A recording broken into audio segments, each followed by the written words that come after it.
12. Gambar-gambar berikut menunjukkan sayatan beberapa organ tumbuhan pada habitat dengan kondisi lingkungan tertentu. Oke, di sini kita ada 4 gambar dan coba kita analisis satu-satu yang bisa kita identifikasi.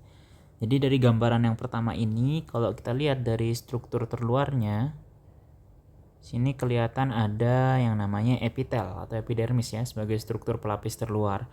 Kemudian di sini ada jaringan yang kelihatannya padat gitu. Ini namanya parenkim palisade.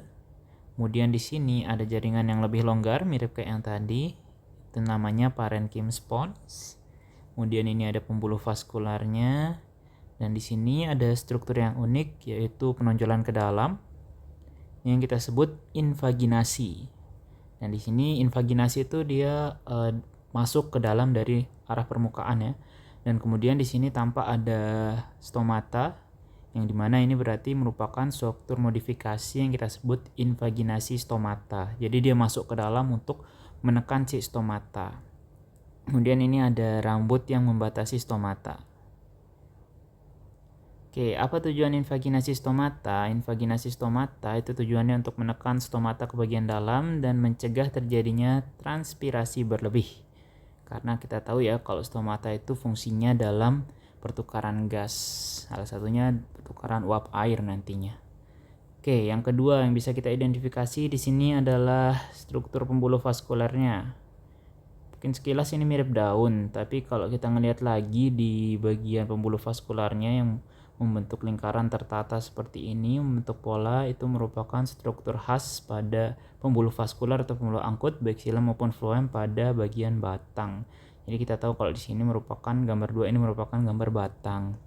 Kemudian kalau gambar 1 tadi karena dia ada stomata, ada parenkim palisade, parenkim spons, itu dia tergolong sebagai organ daun. Nomor 1 daun, nomor 2 batang, kita lihat nomor 3. Nomor 3, di sini yang struktur khasnya itu ada di bagian terluar. Bagian terluarnya ini yang berlapis-lapis itu namanya filamen. Jadi filamen ini merupakan modifikasi struktur tumbuhan akar ya khususnya yang memudahkannya untuk menyerap air. Sehingga di sini kita bisa simpulkan kalau gambar ketiga ini merupakan gambar akar tumbuhan. Lalu nomor 4 ini yang khas itu yang ada tanda bintang nih. Tanda bintang besar-besar warna putih itu merupakan bagian yang terisi oleh udara. Jadi dia merupakan struktur parenkim aerenkim. Fungsinya untuk menyimpan udara. Umumnya biar bisa dia mengambang di atas permukaan air. Itu dia. Kita udah simpulin nomor 1 daun, 2 batang, 3 akar dan juga 4 akar.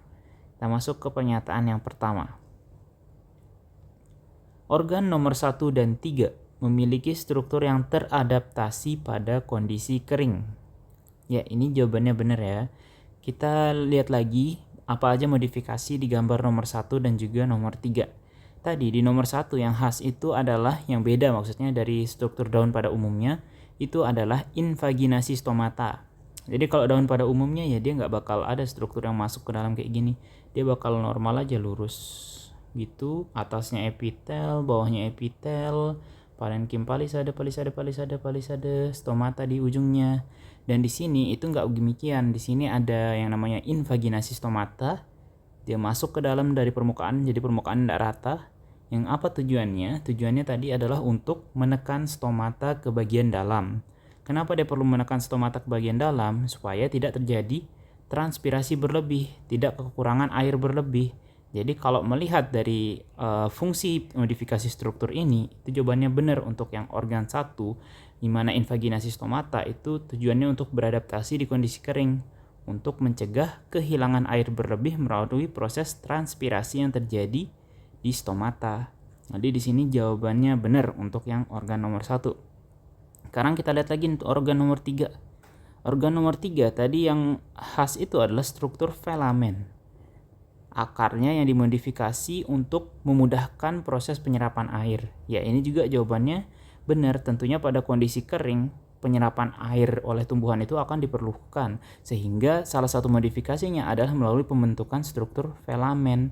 Sehingga dia bisa menyerap air lebih mudah dan dia bisa beradaptasi dalam kondisi lingkungan yang kering. Jadi jawabannya untuk organ nomor 1 dan 3 itu benar ya, dia memiliki struktur yang teradaptasi pada kondisi kering. Kita lanjut ke nomor B. Organ nomor 2 dan 4 teradaptasi pada lingkungan mesofit. Oke, di sini ada keyword lingkungan mesofit. Lingkungan mesofit itu merupakan lingkungan yang normal ya, tingkatan kelembapan, lalu tingkatan air dan juga keringan di sana itu dia dalam batas normal. Nah, apa aja jenis lingkungan yang lainnya? Selain mesofit itu ada jenis lingkungan yang namanya xerophyte. Kalau xerophyte ini dia kondisi lingkungan yang kering ya. Kemudian selain xerophyte juga ada yang namanya hydrophyte. Kalau hydrophyte ya dari kata hidronya ya, kalian bisa sambung-sambungin aja kalau itu merupakan lingkungan yang didominasi oleh air. Kemudian ada juga yang namanya hygrofit.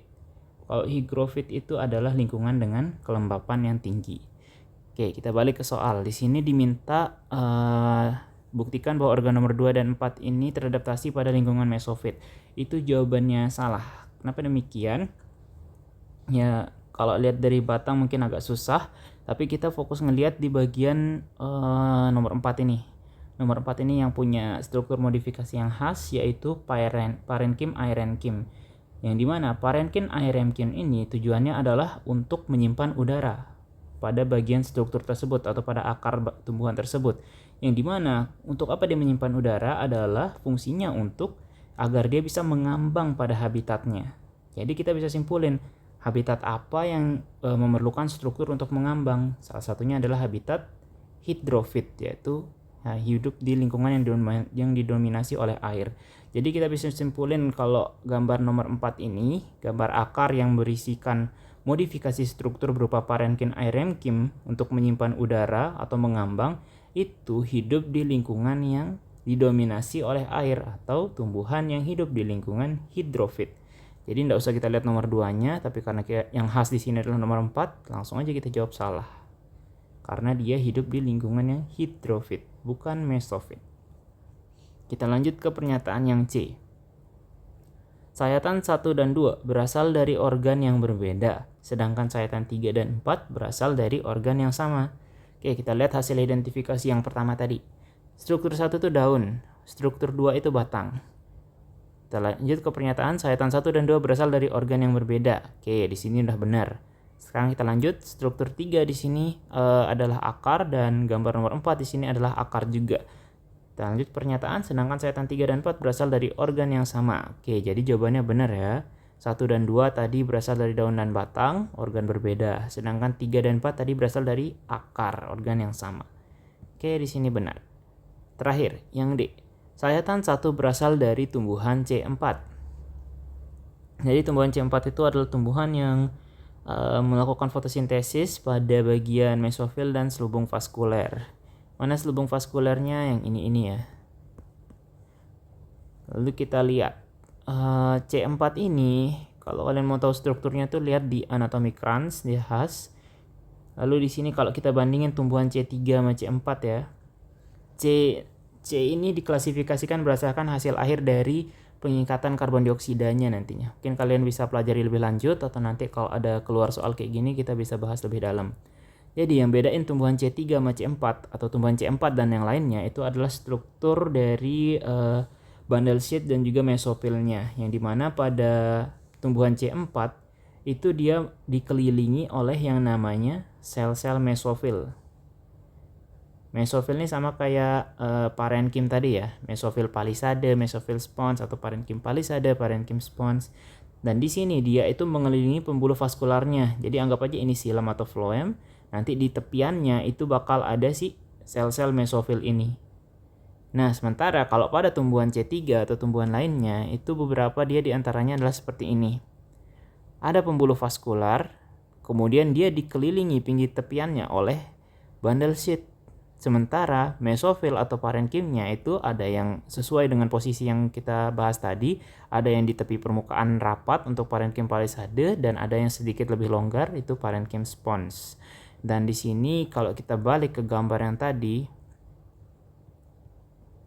lihat nih, pembuluh vaskularnya itu dikelilingi oleh bundle sheath, sementara mesofil atau parenchymnya itu ada di tepian untuk yang palisade dan menyebar untuk yang spons. Dia tidak mengelilingi pembuluh vaskular membentuk struktur lingkaran. Jadi di sini kita bisa simpulkan bahwa daun ini bukan merupakan struktur yang menyerupai daun C4. Saya dilihat lagi ya, ini C3, C4 bentuknya bagaimana. Jadi jawabannya itu salah.